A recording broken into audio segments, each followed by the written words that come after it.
Good morning, good afternoon, or good evening, ladies and gentlemen, depending on where you join us from in the world. Welcome to Open Up, our live talk show. My name's RJ Horner, and I'm the host of Open Up and a volunteer here at Voice of Men 360. Voice of Men 360 is a not-for-profit organization founded in 2020 and based in Toronto, Canada. Voice of Men 360 was founded out of seeing a tremendous need and helping to step up and support our men and boys in overcoming their life challenges. We're part of International Men's Day, and they've been serving for over 21 years so far, and now represented in 90 plus countries around the world, who join together doing various activities regularly. International Men's Day follows 6 pillars, which represent the overall well-being of men and boys, and we follow in those same footsteps. So why is Open Up so important? Because men and boys are not willing to open up and share our matters with people. And when we do this, it can create emotional or physical challenges, which we're trying to avoid here. So that's why we want to create an open space and allow individuals to share their life journey through our platform. We aim to create awareness about the life challenges, the struggles, and the overcoming that our men and boys have to go through in their lives. There are no limitations with gender, age, nationality, or ethnic groups. All walks of life are invited to participate. Our goal is to make a positive impact on someone's life through this programming. That's why we through this programming. Open Up is Sundays, 10 a.m. Eastern Time, where we bring out individuals to share their life experiences with you. I want to remind you at this time that Voice of Men 360 mission is always delivered with good faith towards peaceful harmony.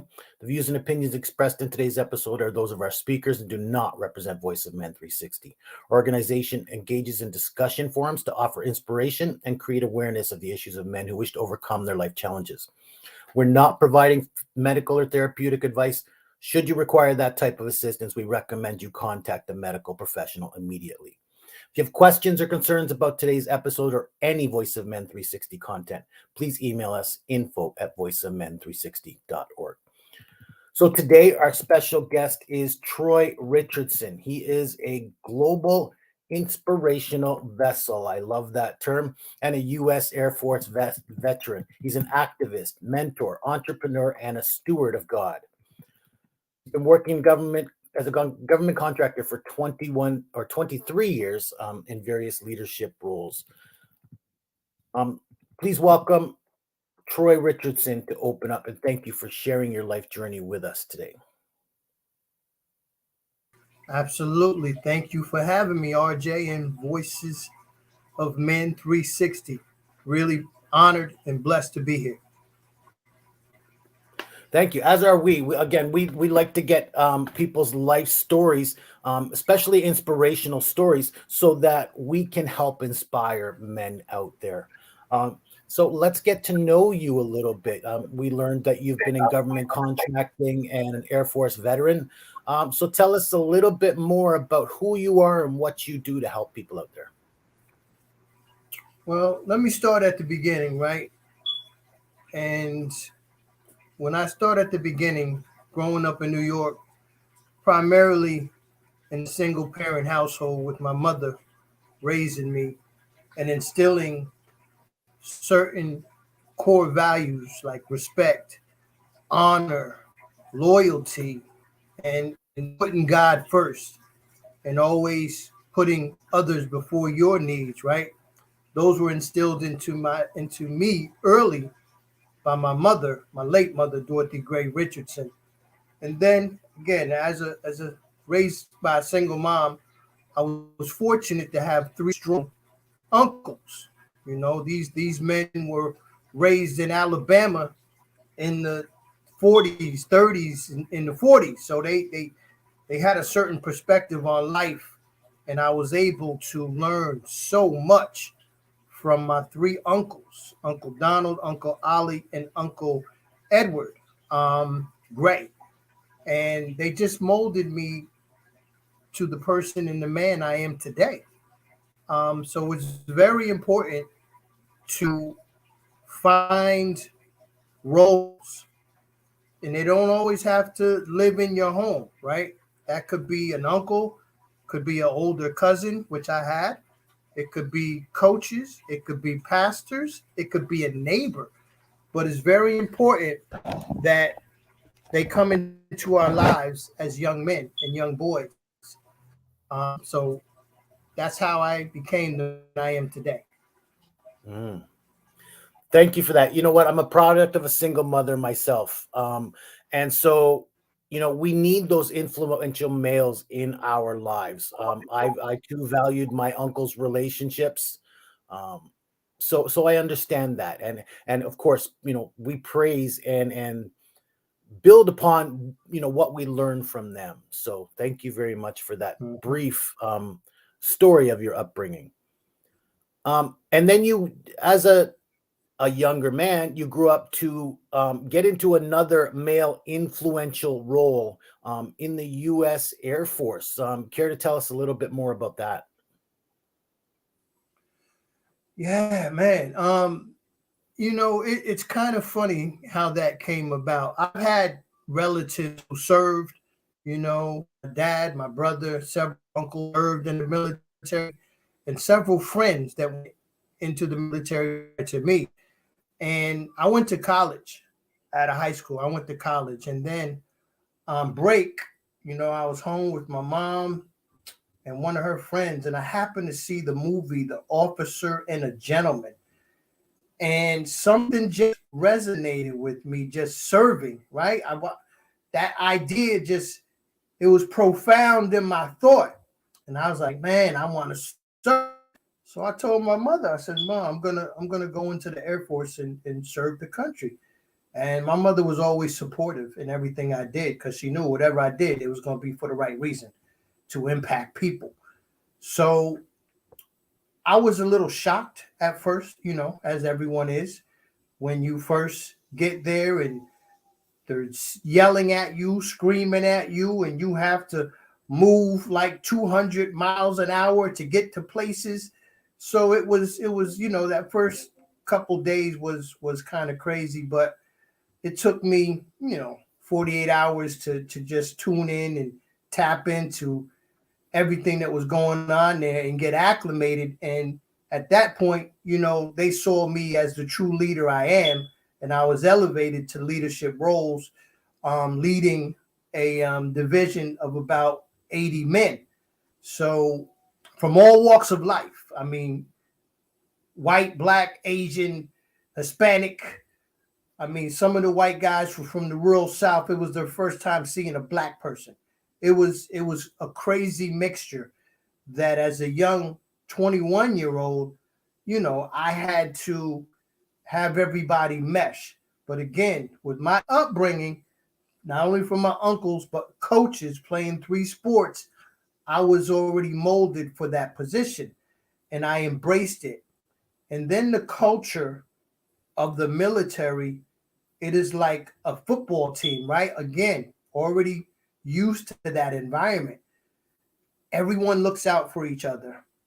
The kids know each other, on the post or the base, wherever you are. There's so many just beautiful people that everyone is supportive, because you go through a lot. Fortunately or unfortunately, whatever way you want to look at it, I never had to go into combat, but I served with many brothers and sisters that did, and not all of them came back. Some of them came back with, anxiety and different, post traumatic stress and amputees. So I was able to really just see so much and appreciate life on the front line. You know what I mean? That's what the military gives you. It really gives you a bird's eye view of this world. Um, and I worked in the Pentagon. That's how I came to Washington, D.C. So I worked for the Vice Chief of Staff. So again, I'm deep. I'm deep into it. And Mm. what I used to do working for these officers, um, I used to interview, we had foreign dignitaries come in from various armies and air forces from around the world. And they used to have to come through us And again, as a 22-year-old at that time, I'm interviewing these officers to determine if their mindset and their mentality is stable enough to go deep under the Pentagon into where these generals are doing their business. Are you stable enough to go? And I used to have a series of questions I'd ask them, and in about 5 to 10 minutes, I'd have to assess whether they're stable enough to go forward. And if not, they would just stay in a common area and drink coffee and read magazines or watch TV. So again, the military really it just set me up for the greater things that I was about to do in my life's journey. That's wonderful. Thank you for that. That's, you know what, that really describes a special upbringing. You know what, not all of us are privileged to such a, um, such things at an early life. So thank you for that. Is there somebody asking a question? No.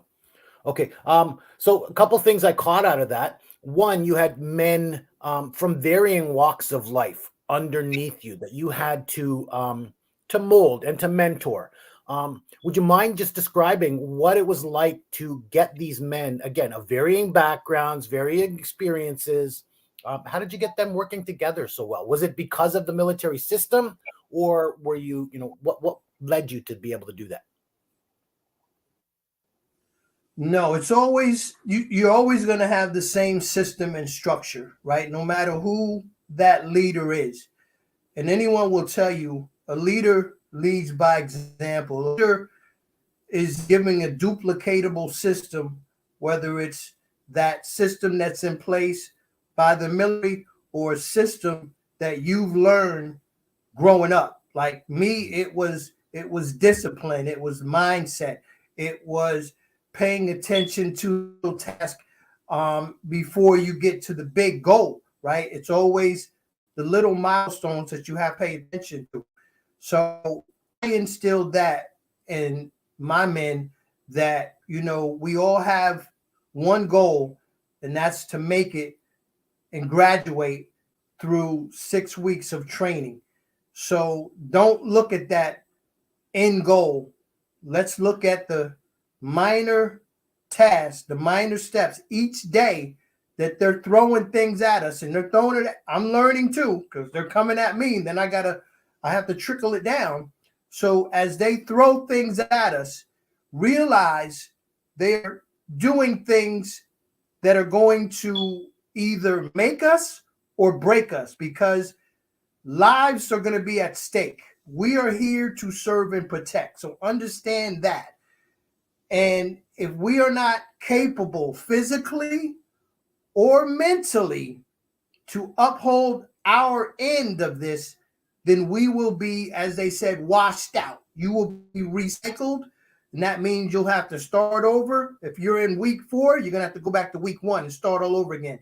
Or you're just completely washed out because you're just not going to make it. So I try to instill, just focus on the task at hand. Let's master that task. Let's complete it, and then we'll move on. So I just came from the mindset of master the milestones, and eventually you will reach your goal. And most of the guys, again, as they got to know me, they felt that I was credible, and they believed in me. And that's all I asked them to do. I said, listen, you don't know me, but trust me, I'm the leader that you guys need to have in this moment of your life. I will get you where we all want to be. And for the most part, they did believe in that. There were a few, as I said, because there were some guys that it was their first time seeing a black guy. So I wasn't surprised by that, but they either had to fall in line or they're going to be washed out. So eventually, maybe 3 or 4 days into it, they definitely fell into place. And by the end of that, the barriers were broken. No more racial barriers, at least in that moment for those 6 weeks. We didn't see any of that. So It was a beautiful, beautiful time. Wonderful. Thank you for that. Thank you for outlining that because again, you question how people can, especially people who, like you say, have never seen a black male. How do they, adjust? How do they, handle such a thing? And then you also mentioned that you were eventually responsible for assessing the mental stability of individuals. We know, or at least we hear, that it can be challenging for young individuals to adjust to come, like you said, people came back with anxieties and stuff like that. Can you maybe talk about dealing with these officers? What were some of the challenges and how you were able to assess or deal with those?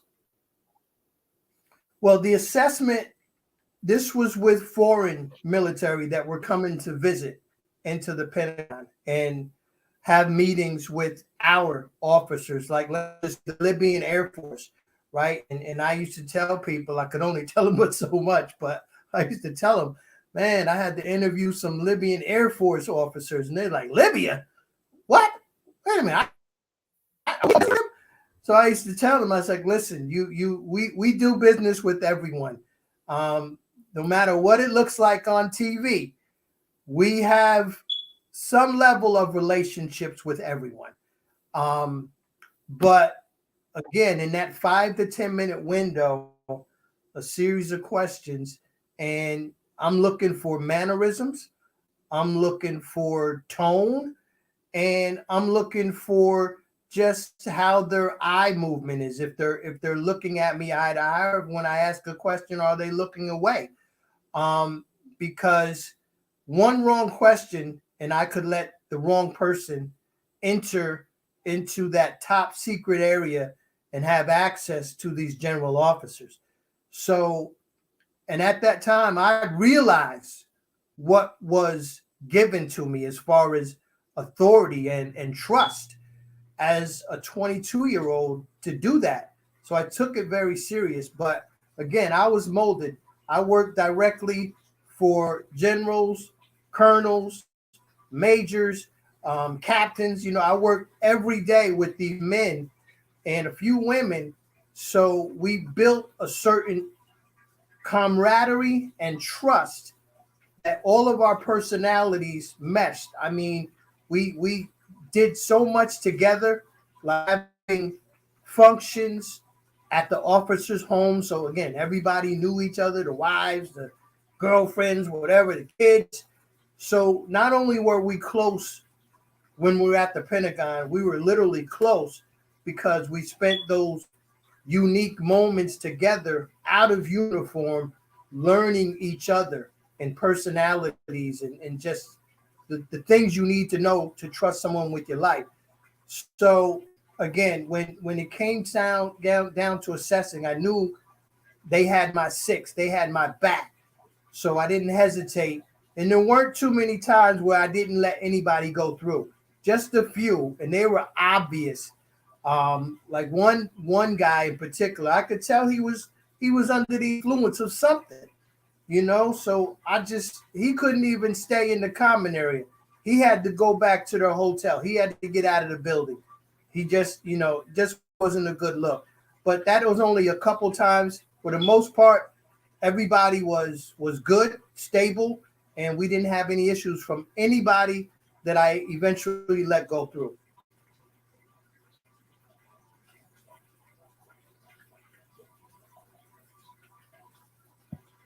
Sorry about that. So what about the challenges of people going overseas, seeing combat, like you said, coming back with anxiety and things like that? How did they handle that? And maybe, how did you handle it yourself?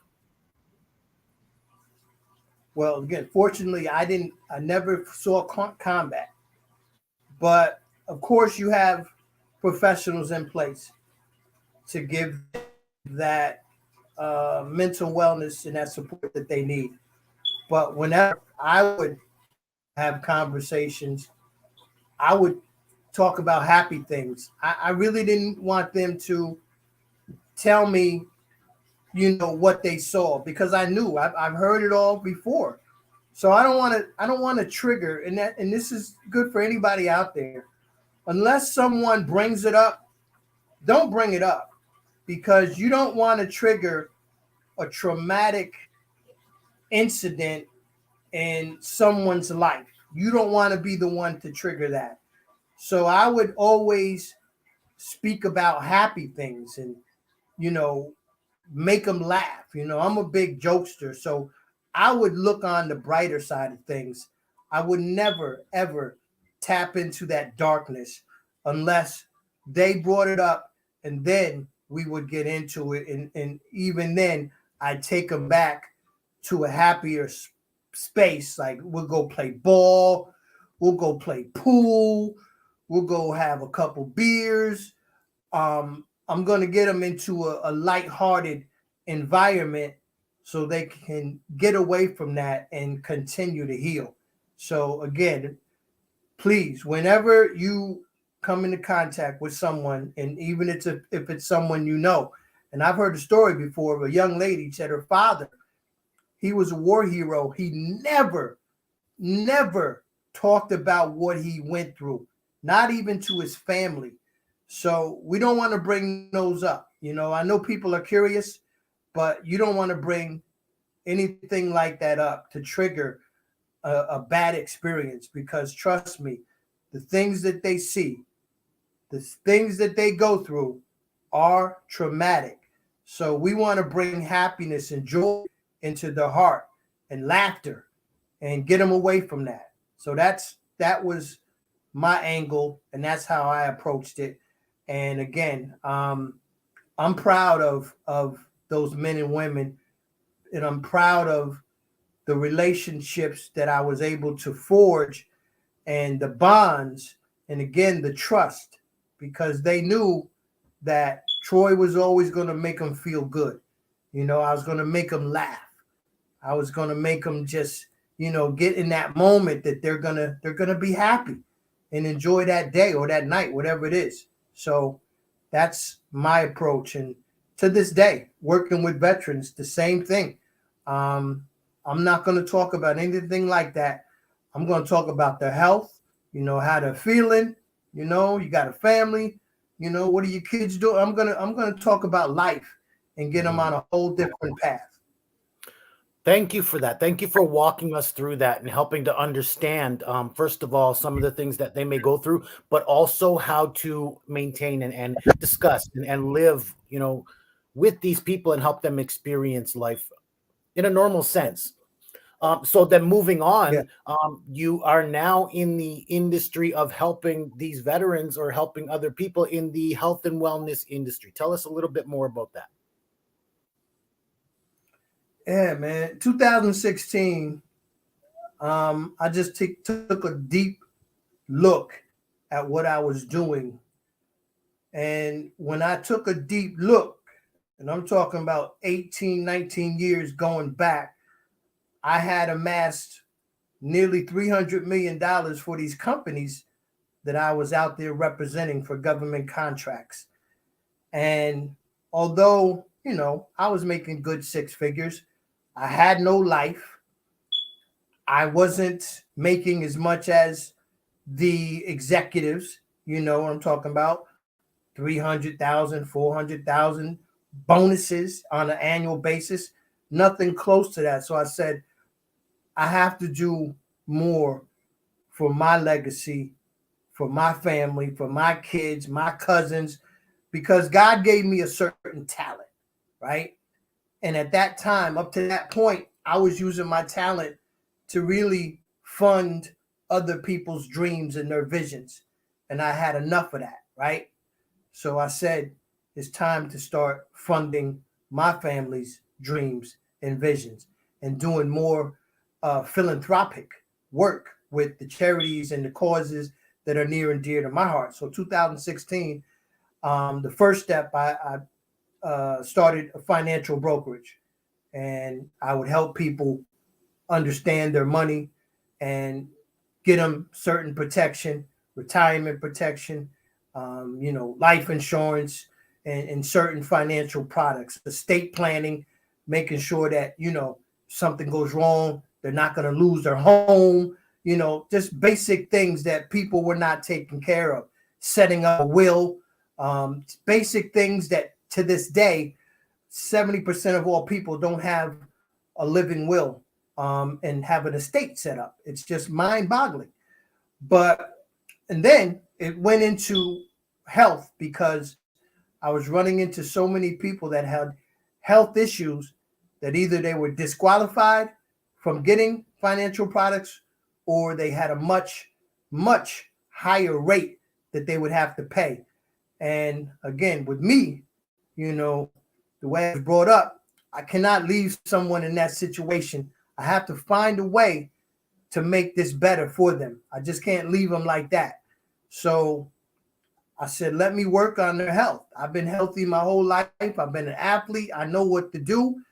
Let me do that. So I started representing some health products and just different health initiatives that I incorporated into my business portfolio.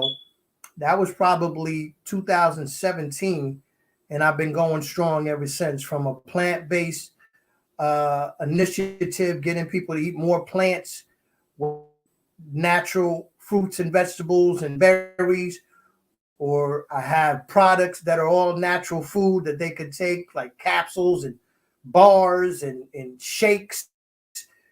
And I teach people how to grow their own fresh fruits and vegetables right in their own home. So you could become a farmer like I did, aka Farmer Troy from New York, growing my own fruits and vegetables. So as that happened, I started to turn their health around, and they started to qualify for products. And it was just a spiral, like word spread that, hey, man, you can get healthy by eating more natural God's pharmacy, fruits and vegetables. And again, it's a beautiful thing, really, when you can help someone and put a smile on their face because they feel they're able to maybe walk out there and play with a grandchild, right? Something as simple as that. He didn't have the energy to even get out of a chair. He used to sit in the living room in his friend's house and stay there. Never move. He had a can, a big can, where he used to use the bathroom in this can right next to in the living room. Mm-hmm. And his friend, she was mad. She'd have control. You got to help him. He can't stay like this. He can't do this. He can't do this. Talk to him. So I told him, I said, listen, this is what you got to do, man. Because he had heart disease, he had kidney, he had diabetes, he had the trifecta. And I just, I'm very bold. I don't beat around the bush with people. Mm-hmm. I told him, I said, listen, you're going to die in this chair if you don't get up and move. You need blood flow. You got to move. You have to move or you're going to die in this chair. And I know you don't want that because you have a family. You told me about that. I know you do.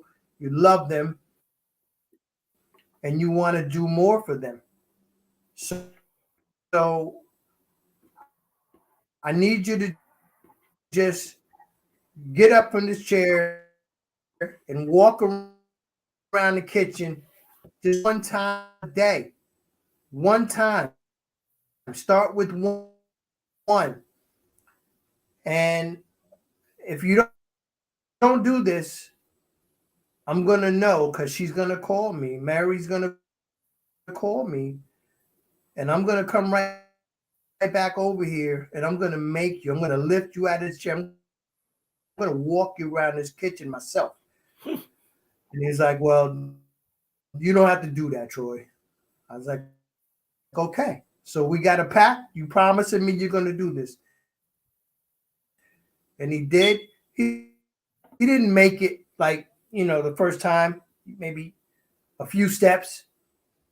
He's tired, but he kept at it, and eventually he was able to walk around that kitchen a good 5 times, and he's building up his. He started putting the capsules into his body, which at that time was giving him 22 fruits and vegetables. Not only getting that in, was flushing out the toxins in his body as well. Mm-hmm. And he eventually felt good enough to move back to St. Louis with his family. He got a policy, and his next chapter in his life had started. Nice. So those are the stories that really fuels me, right? Because we all know somebody out there, and I'll use his name, Wilbur. We all know out there that is suffering from something, and they just don't have the hope that do anything about it. And that's where people like us, like Voices of Men,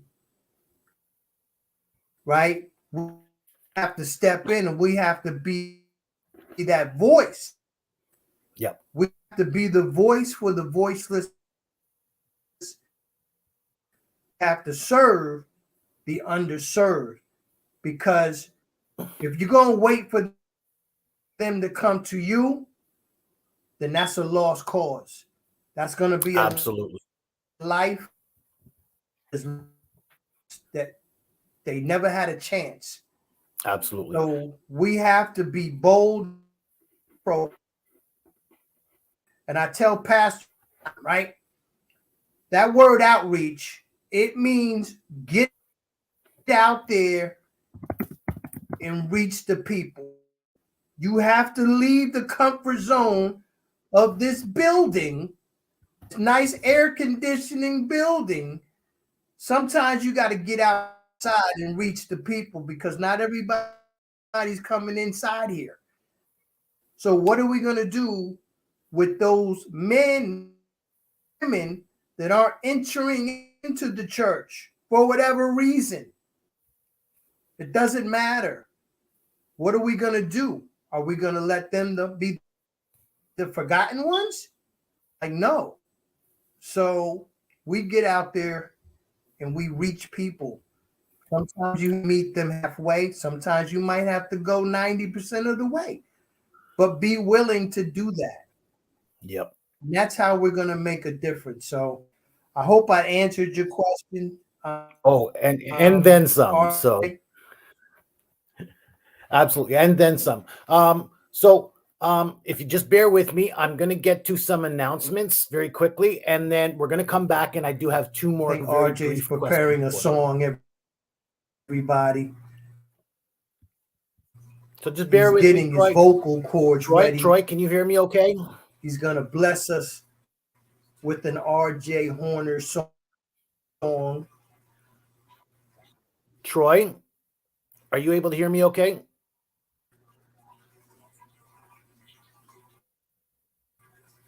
I'm thinking we're having signal issues with Troy. I'm going to start some announcements, so just bear with us, Troy. Hopefully we get you back clearly, and then we have a couple more questions. So we have several live shows for people out there. in Voice of Men 360. The first of which you just participated in is Open Up, where we take place Sunday mornings, 10 a.m. Eastern Time, where we invite people out to share their life journey with you in the interest of helping to empower others on their journey. We host the same thing in Tamil language. That takes place Sunday mornings at 8 a.m. Eastern Time for a show called Vili, which means I, which is the same thing. We invite people out to discuss their life journeys. We have a webinar we host every month, the first Saturday of every month, 10 a.m. Eastern Time, where we bring expertise of organizations to discuss a particular topic of interest to them and to our community as well. We have a special show we call the Unspoken Tears, which takes place the second Saturday of every month, 10 a.m. to 11 a.m. Eastern Time, where the focus is domestic violence against men, bullying, male sexual assaults, traumas, porn addiction, human trafficking, and more. We discuss those serious topics here in Voice of Men 360.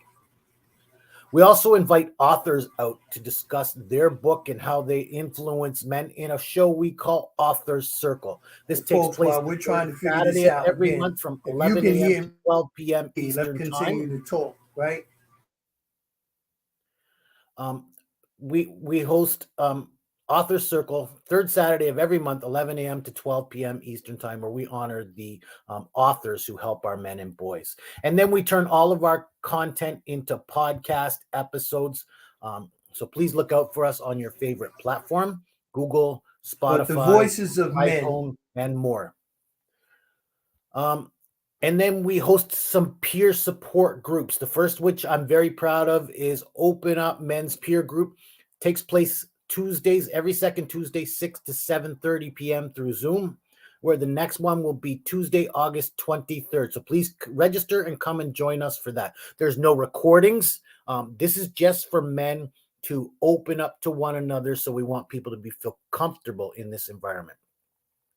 Don't forget, we also would like to reinstate, if you're an Indigenous member of our community, we're looking to reinstate the peer-to-peer support group we call Pass the Talking Stick, specifically for Indigenous men or Indigenous peoples. So please reach out to us if you would like to become a part of that. And then again, there are no limitations with gender, age, nationality, or ethnic groups. All walk of life are invited to participate in our programming. If you want to be a guest on any of our shows, or you're willing to be a part of our organization, whether directly or indirectly, we'd love to work with individuals, professionals, government organizations, corporate businesses, and more. Please reach out to us. Our phone number is 437-889-8329.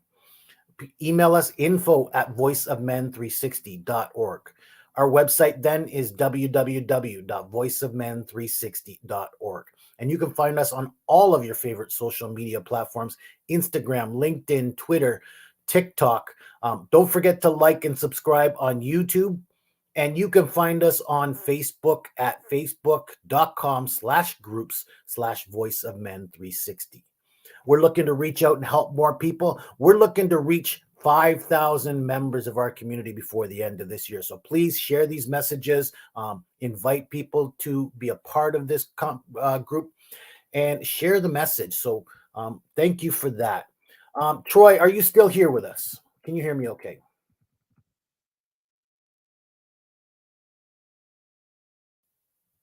Troy, can you hear me okay?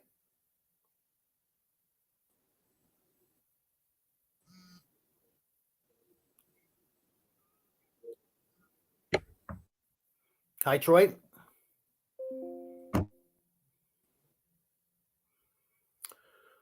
So unfortunately, I think Troy is having connectivity issues, so we don't get to ask him our final questions.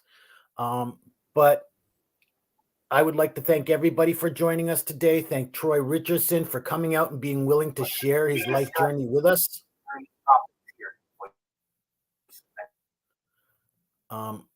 And until next time, everybody, this is RJ Horner asking you to open up.